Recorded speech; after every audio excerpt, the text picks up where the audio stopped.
नमस्ते. आपलं अरविंद गणेश दामले चॅनलमध्ये स्वागत आहे. मी अरविंद दामले आपल्यासमोर प्रस्तुत करीत आहे माझ्याच काही रचना.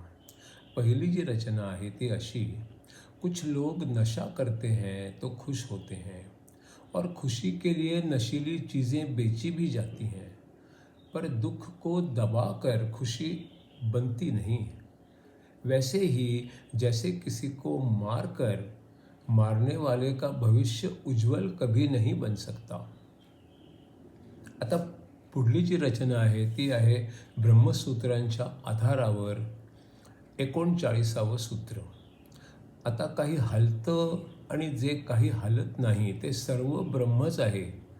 आता याबद्दलची शंका अशी की कठोपनिषदात सांगितलं आहे की खाणारा कोण असतो, तर माणूस असतो, अग्नी असतो, वैयक्तिक आत्मा असतो का स्वतः ब्रह्मच असतो. नक्की कोण असतो? एक मत आहे की अग्नी असतो. पण का? कारण नेहमी बोलण्यातलं एक वाक्य आहे की पोटातला अग्नी हा अन्नाला खाऊन टाकतो आणि आत्मा पण खाऊ शकतो. म्हणतात ना, ते वेगवेगळ्या चवी आणि वेगवेगळी फळं खाऊन टाकतात, पण हे काम ब्रह्म करू शकत नाही, कारण तो न खाता फक्त बघणारा आहे. या शंकेचं उत्तर असं की खाणारा ब्रह्मच असणार. का? तर हलणारी आणि न हलणारी वस्तू देखील तोच आहे. जन्म तोच आहे, मृत्यू तोच आहे आणि जगातलं सगळं निर्माण करणारा आणि खाऊ शकणारा पण तोच आहे. कारण सगळ्यांना तोच तर शेवटी स्वतःमध्ये घेऊन टाकतो. मृत्यूनंतर नष्ट होणारे सगळेच संपतात. संपतात म्हणजे काय? तर ब्रह्मामध्ये सामावून जातात. भात काय, फळं काय, कर्मांची फळं काय, सगळंच शेवटी संपतं. आणि ह्या सगळ्याच उपनिषदांमध्ये सांगितलेलं आहे की सगळं शेवटी ब्रह्मातच विलीन होतं. आता या दुसऱ्या विभागातलं पुढलं सूत्र जे आहे ते आहे 39वे सूत्र. ते आता अभ्यासूया. आता हे आणखी एक कारण आहे ब्रह्मच खाणार आहे हे म्हणण्याचं. जो पूर्ण ज्ञानी असतो तो कधी जन्मत नाही आणि कधी मरतही नाही. तो फक्त असतो आणि जे काही आहे ते सगळंच असतो. म्हणजे अन्नही तोच असतो, खाणाराही तोच असतो. आता प्रश्न असा आहे की हे आपल्याला कळणार कसं? त्यासाठी आहे पुढलं सूत्र 41वे सूत्र. हृदयाच्या पोकळीमध्ये जे 2 जण शिरलेले आहेत ते म्हणजे व्यक्तिपुरता आत्मा आणि स्वतः ब्रह्मा. याबद्दलची शंका अशी कठोपनिषदातीलच आहे की जे ब्रह्माला ओळखतात, जे 5 अग्नींची पूजा करतात, जे प्रकाश आणि सावली यांची तुलना करतात, जे स्वतःच्या कर्मांचा परिणाम भोगतात, त्यांनी आपल्या शरीरात हृदयामध्ये प्रवेश केला आहे आणि ते त्यांचं घर उच्च कोटीचं घर बनलेलं आहे. आता इथे शंका अशी की इथे बुद्धी आणि आत्म्याचा उल्लेख आहे का आत्मा आणि ब्रह्माचा उल्लेख आहे? जर बुद्धी आणि आत्म्याचा उल्लेख असेल तर हे सिद्धच होतं की आत्मा आणि शरीराचे सर्व भाग वेगवेगळे आहेत आणि माणसासाठी बुद्धीला जास्त महत्त्व आहे. आणखी एक शंका अशी, मृत्यूच्या नंतर काही लोक म्हणतात की तो मृत झालेला असतोच आणि काही लोक म्हणतात की तो संपतो. आणि जर आत्मा आणि ब्रह्माबद्दल असेल तर मग ब्रह्म हे आत्म्यापेक्षा वेगळं आहे का? ते 2 वेगवेगळे आहेत का? आणखी एक शंका अशी की जे चांगलं आणि वाईटापेक्षा वेगळं आहे, जे कारण आहे आणि परिणामापेक्षाही वेगळं आहे आणि जे भूतकाळ आहे आणि भविष्यकाळापेक्षा वेगळं आहे ते काय आहे? या विचारांचा विरोधक म्हणतो या दोन्ही गोष्टी शक्यच नाहीत. कारण कर्मांची फळं मिळणं हे फक्त शरीरापुरतंच मर्यादित आहे. शरीराला फळांची जाणीव असते पण आत्म्याला ती नसते. तेव्हा शरीर आणि आत्मा यापैकी एकाची बाजू घेणं शक्य नाही आणि याच कारणाने आत्मा आणि ब्रह्म यांच्यापैकी सुद्धा एकालाच निवडणं शक्य नाही. कारण कर्मांच्या फळाचा परिणाम ब्रह्मावर होणंच शक्य नाही, कारण त्याच्यावर कशाचाच परिणाम होत नाही. राजाने उन्हात डोक्यावर छत्र घेतलं आणि त्याला ऊन लागत नाही आणि राजा छत्राचा किती छान उपयोग आहे हे सगळ्यांना सांगू शकतो आणि सगळ्यांना तो उपयोग कळतो देखील. आणखी एक उदाहरण, एक मुख्य स्वयंपाक करणारा असतो, पण तो प्रत्यक्ष काहीच करत नसतो. तो फक्त देखरेख करतो आणि लोकांना काहीतरी सांगत असतो. पण तरीही स्वयंपाक चांगला झाला तर आणि वाईट झाला तर कौतुक आणि दोष देणं हे पण त्यालाच होतं, मुख्य माणसाला.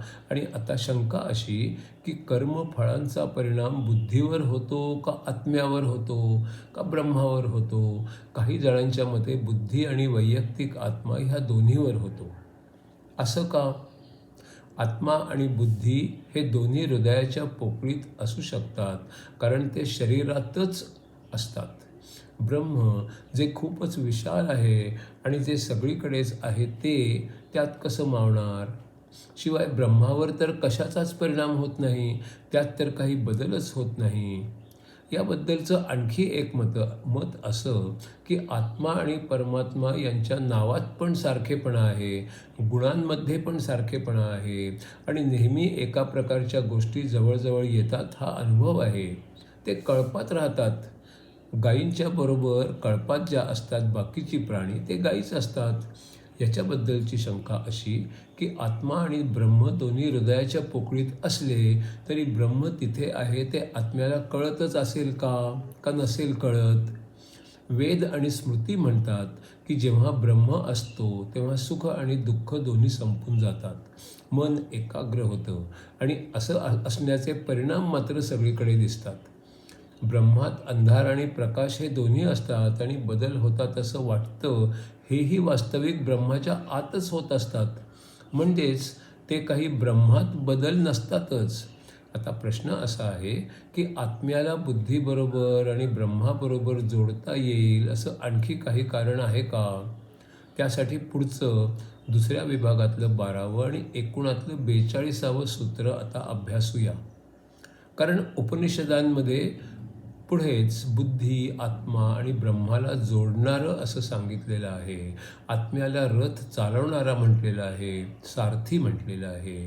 शरीराला रथ म्हटलेलं आहे आणि बुद्धी त्यांना जोडणारी आहे असं समजा, असं म्हटलेलं आहे. आत्मा शरीराला जोडलेला आहे हे समजा. त्या सारथ्याला जगातली ऐहिक सुखं तरी हवी असतात किंवा मुक्ती तरी हवी असते. त्यांनी कुठे जायचं आहे? तर ब्रह्मापर्यंत जायचं आहे.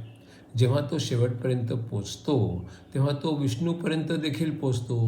बुद्धिमान माणूस मन एकाग्र करून सुख आणि दुःख हे दोन्ही सोडतो. तो आपलं मन आत्म्यावर एकाग्र करतो. त्या आत्म्याचं कोणतंच वर्णन नाही आणि जे मायेमुळे समजत नाही, पण ब्रह्म समजतं. म्हणजेच आत्मा आणि ब्रह्म एकच, कारण आत्मा कळला की ब्रह्म पण कळतो. काही पक्षी कोणतीही फळं खातात, तसा आत्मा सगळ्याचा अनुभव घेत असेल, पण त्याच्यावर काहीच विशेष परिणाम होत नसेल. ब्रह्मा नुसताच सगळं बघत असतो. तो फळं खातही नाही आणि कुठलाच अनुभवही घेत नाही आणि तरी त्याला सगळ्याची जाणीव मात्र असते. असंही म्हटलं आहे की वैयक्तिक आत्मा त्याच फळझाडाला चिकटून राहतो, जोवर ते झाड संपत नाही तोवर. झाड संपलं की मग तो ब्रह्माकडे जायला बघतो आणि दुःखांच्यापासून मुक्त होतो. आत्मा सत्वगुणात असतो आणि ब्रह्मा ज्ञानात असतो. सत्वगुणाचा मनाशी संबंध आहे. आत्मा, शरीर, बुद्धी आणि मन या सर्वांना मिळून क्षेत्र म्हटलेलं आहे आणि ह्या सगळ्याला अलिप्तपणे बघणारा म्हणजे ब्रह्म असं पण म्हटलेलं आहे. पैनगी ब्राह्मणामध्ये म्हटलेलं आहे की आत्मा ब्रह्मासारखाच असतो. ब्रह्मा फक्त बघत असतो आणि मजा घेत असतो, पण आत्मा शरीरामार्फत ते सगळं करत असतो, पण ते सगळं अलिप्तपणेच बघत असतो. एक सत्वगुणी असतो आणि एक ज्ञानी असतो. मग शंका अशी की जर आत्मा अनेक फळांचा म्हणजेच कर्मांचा आस्वाद घेणारा असतो, असं असतं का? खरं म्हणजे वेदांमध्ये असं सांगितलं आहे की आत्मा अनुभव घेणारा नसतो, तो सर्वार्थाने ब्रह्मच असतो. आस्वाद घ्यायचं, सुखदुःख मानायचं काम मनाचं आहे. मन बदलणारं असतं आणि आत्मा न बदलणारा असतो. आता प्रश्न असा आहे की जर सगळं ब्रह्मच आहे तर मग बघायचं काय आणि कशाने बघायचं? कारण सगळंच्या सगळं ब्रह्मच तर आहे ना.